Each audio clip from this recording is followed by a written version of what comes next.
Sociólogo natural de São Paulo, foi vereador da capital paulista, deputado federal, servidor público desde 1995 e atuante nas 3 esferas de governo. Ele foi considerado pela ONG Voto Consciente o melhor parlamentar do Legislativo paulistano.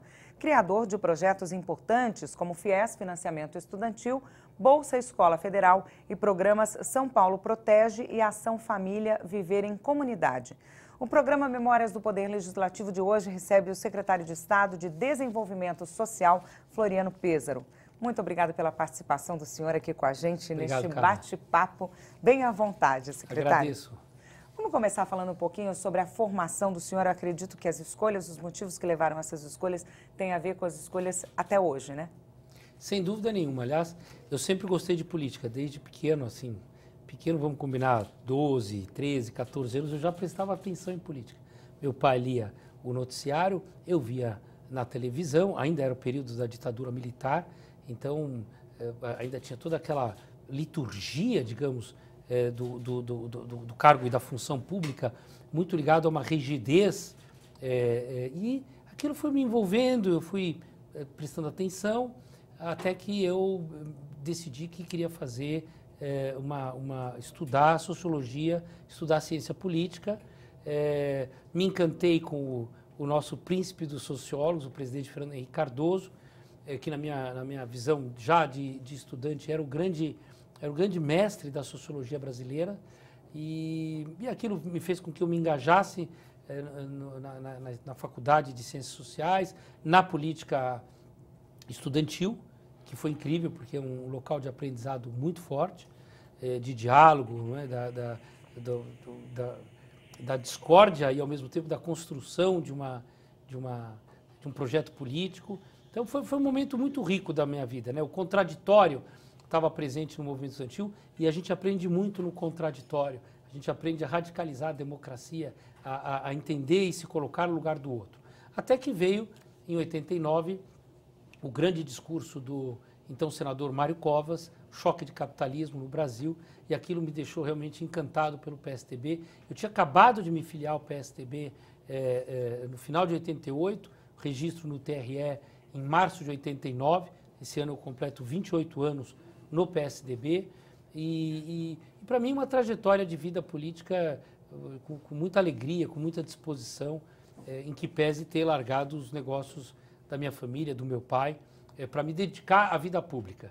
Então, no primeiro momento, meu pai até reclamou disso, mas depois acabou concordando que o interesse público, ele supera toda a realização que você pode ter na iniciativa privada, especialmente para aqueles que têm vocação para ser servidor público, que é o meu caso. Seguiu a paixão, né, secretário? Seguiu o que o coração mandou.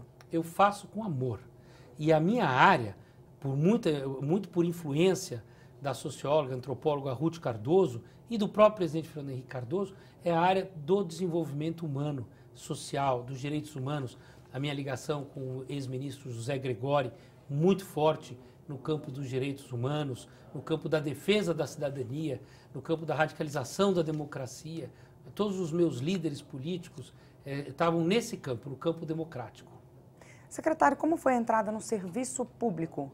Desde 95, isso, né?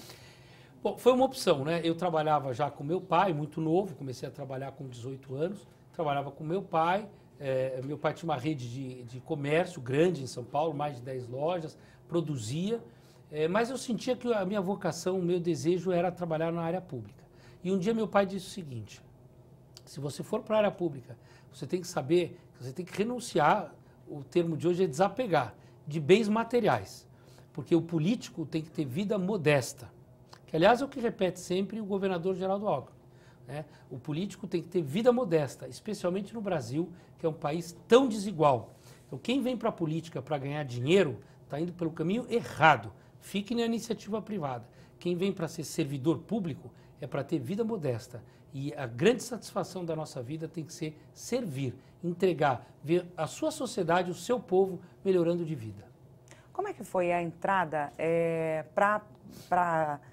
como vereador em São Paulo? Como é que foi a campanha? Como é que foi o convite? Como é que o senhor recebeu? Quantos anos o senhor tinha?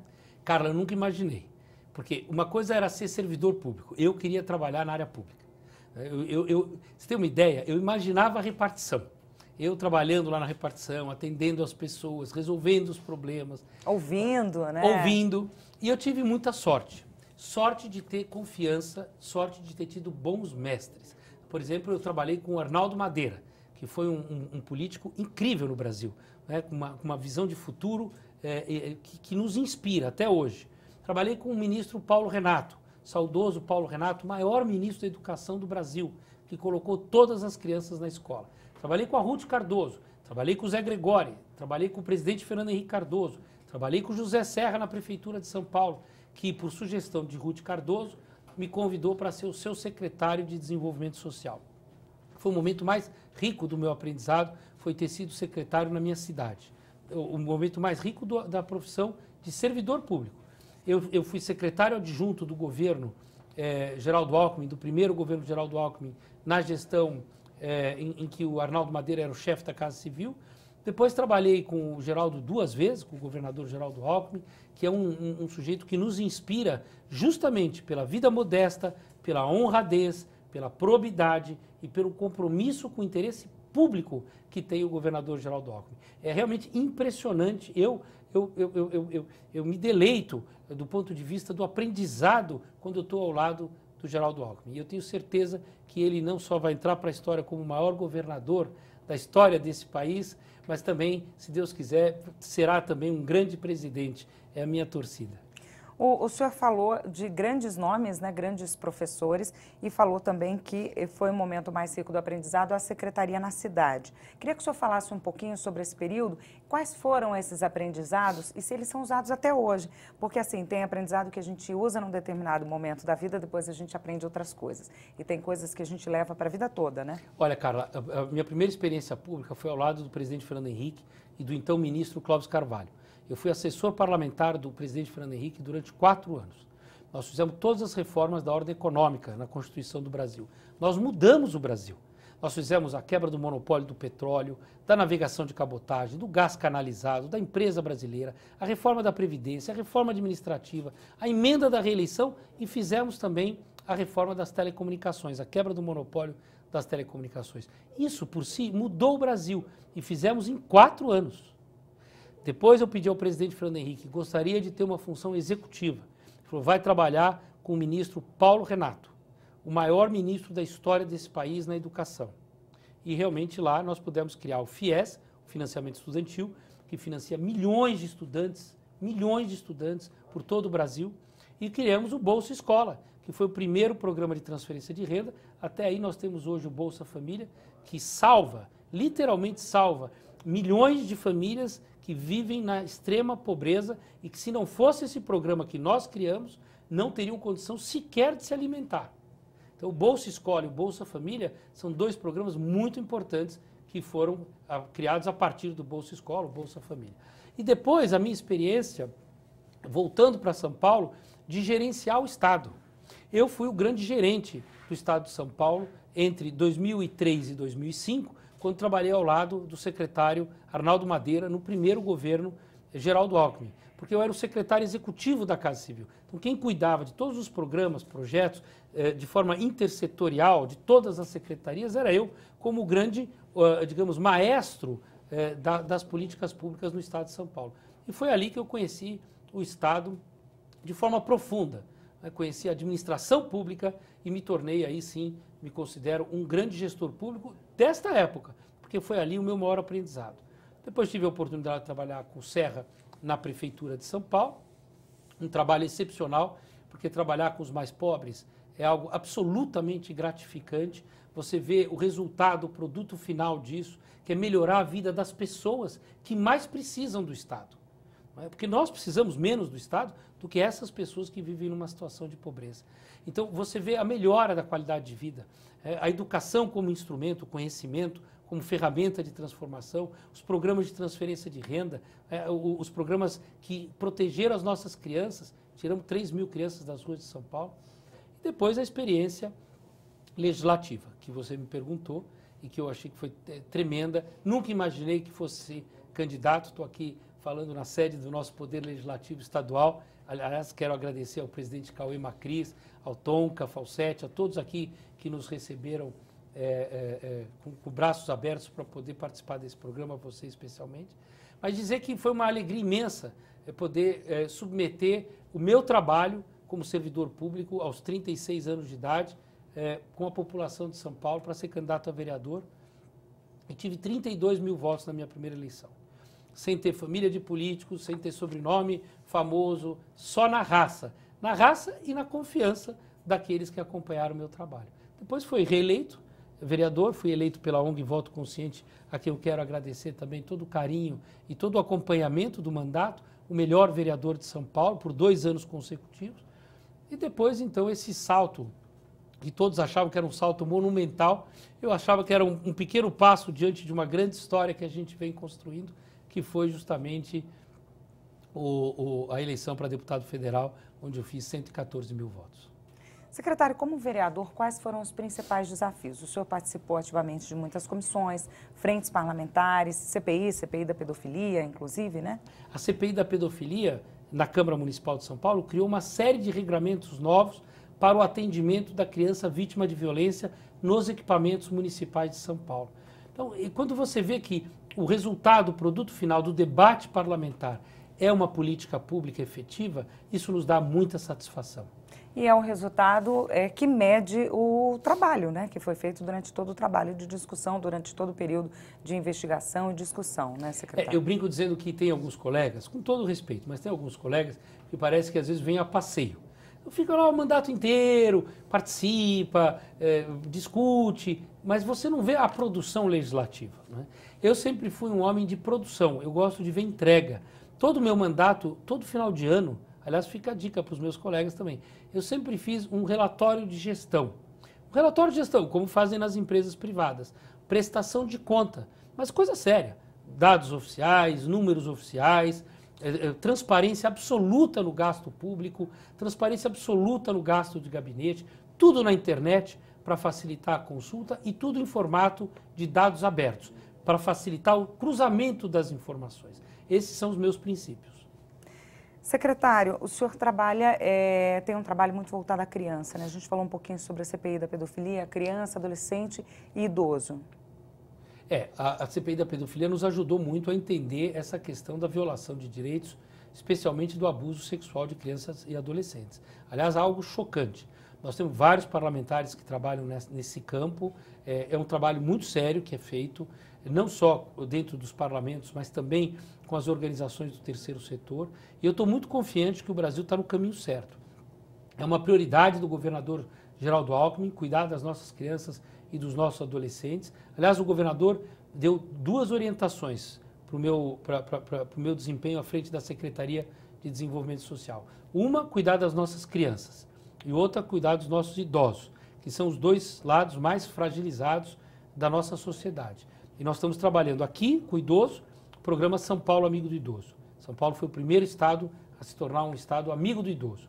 E do outro lado, cuidar das nossas crianças do ponto de vista da escola e do pós-escola, do turno e do contraturno escolar, para que elas fiquem ocupadas de forma positiva, não é? De forma lúdica, de forma a obter mais conhecimento. Tenha aprendizado o tempo todo, né, secretário? E saia das ruas e também não fique submetido à questão das drogas, porque as drogas são uma epidemia no Brasil, no mundo, no Brasil em especial. Nós temos o maior programa de combate às drogas do país, que é o Recomeço, mas ele não é suficiente se nós não trabalharmos a criança e a família da criança. Eu queria que a gente falasse sobre o combate às drogas, mas eu queria, antes de perder o gancho, que o senhor falasse um pouquinho sobre esse trabalho, esse programa com os idosos. O programa São Paulo Amigo do Idoso é o maior programa de assistência ao idoso do país. Ele atende hoje mais de 500 mil de idosos espalhados por todo o estado. 500 mil de idosos são atendidos por todo o estado em quase 310 centros de convivência de idosos. Mas o governador não sossegou. Ele quer que todo município paulista tenha um centro de convivência de idosos. E nós estamos construindo. Nós temos 200 em construção, 305 já inaugurados. Essa visão do governador de dar espaço à convivência do idoso tem, por outro lado, diminuir a dependência do idoso de programas de saúde. Porque quanto melhor for a qualidade de vida, a atividade física, intelectual, menor é o risco do idoso ficar doente.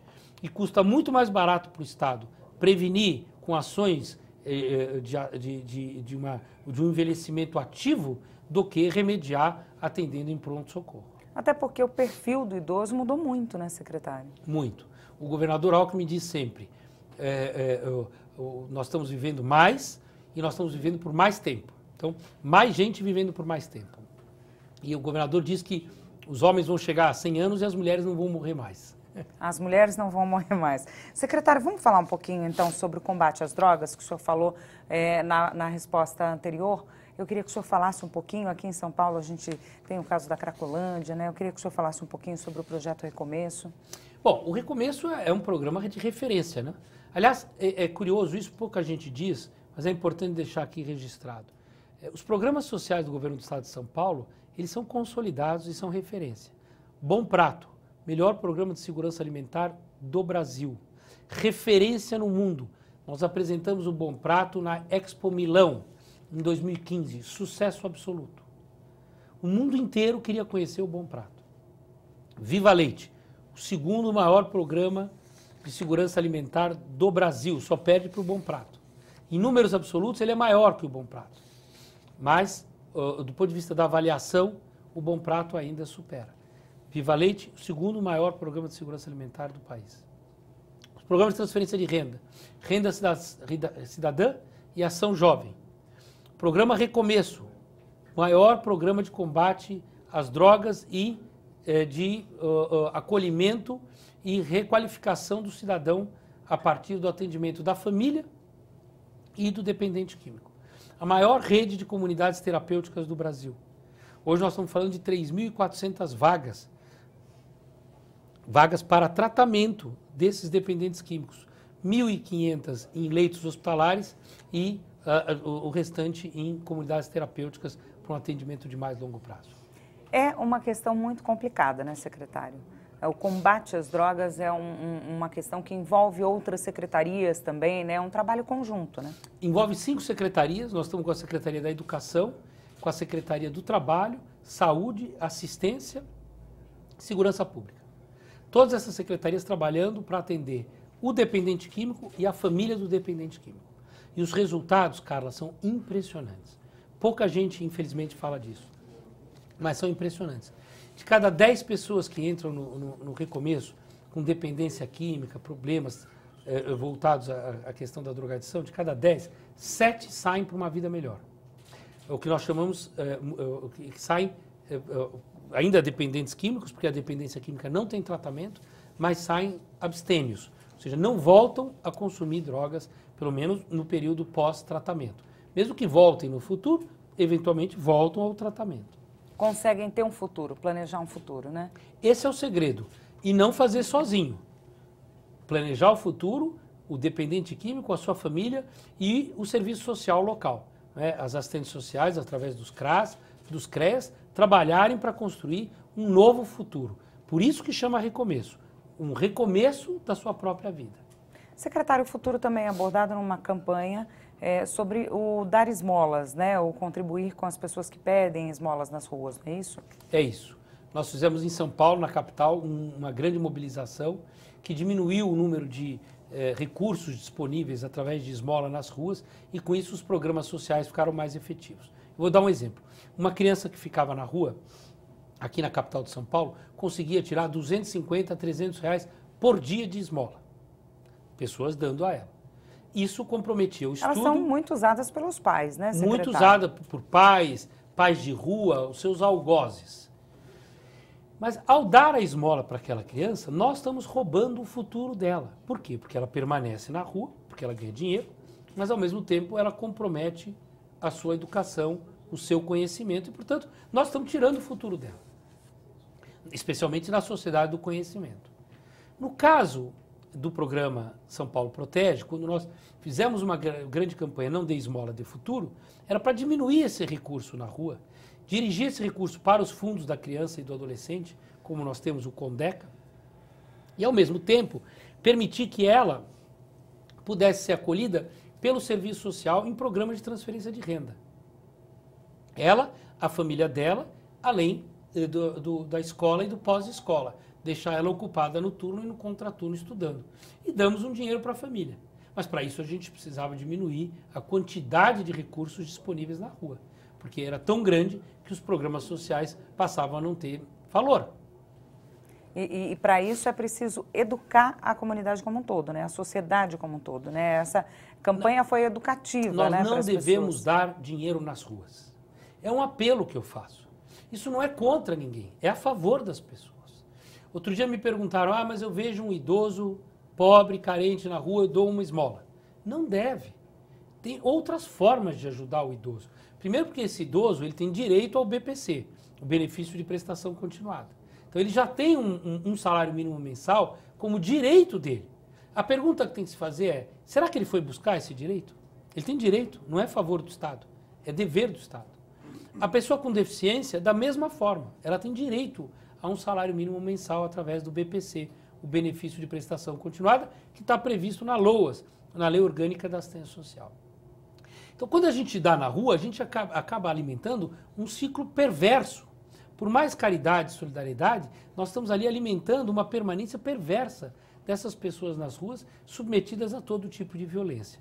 Eu sempre recomendo, quer ajudar um idoso? Ajuda uma residência de longa permanência, que a gente chamava antigamente de asilo. Ajuda a política pública através do Fundo Estadual do Idoso. Nós temos um fundo, todo o dinheiro ali depositado por pessoas físicas, inclusive de direcionamento fiscal, do imposto de renda. Você podemos deixar até 6% do nosso imposto de renda para o Fundo Estadual do Idoso. 100% desse dinheiro é gasto em programas e projetos sociais para idosos carentes. Então, tem formas melhores de se contribuir com a sociedade do que dando dinheiro num farol. E para isso é preciso educar a sociedade, né? Instruir a sociedade, explicar, informar, né, secretário? Criar campanhas, informar, mostrar como funciona nos outros países. Né? Em países desenvolvidos, você também tem pobreza, mas essa é uma pobreza organizada e a política pública dá respostas a ela. Não são as pessoas de forma voluntarista nas ruas. Até temos voluntários, mas que trabalham nas entidades sociais, nas ONGs. Porque as pessoas acreditam, como essa pessoa que abordou o senhor, que está ajudando, né? Abaixou o vidro, deu um dinheiro para quem pediu, está ajudando e fazendo alguma diferença, né? Verdade, mas eu diria que é uma ajuda rápida. Ela não é eficiente. Ela não traz um ganho social de fato. Ela não resolve o problema. Às vezes ela deixa a pessoa que está fazendo essa doação um pouco mais confortável. Também né? tem isso. Né? Tira um peso da consciência. Mas há formas melhores para se ajudar o próximo, através das organizações sociais, das OCIPs, do terceiro setor e através dos fundos estaduais da criança, do adolescente e do idoso. Acho que vale mais a pena e o resultado para a sociedade como um todo será bem maior. Deputado, secretário, me desculpe, a gente está terminando a primeira parte da nossa rodada de discussões. Queria que o senhor deixasse uma consideração de 1 minuto. Bom, eu quero agradecer aqui a nossa oportunidade de estarmos juntos para falar de assuntos tão importantes que é o desenvolvimento humano. Aliás, o governador Geraldo Alckmin sempre diz, é importante governar para as pessoas. O governo tem que estar voltado para pessoas, ajudar gente a melhorar de vida.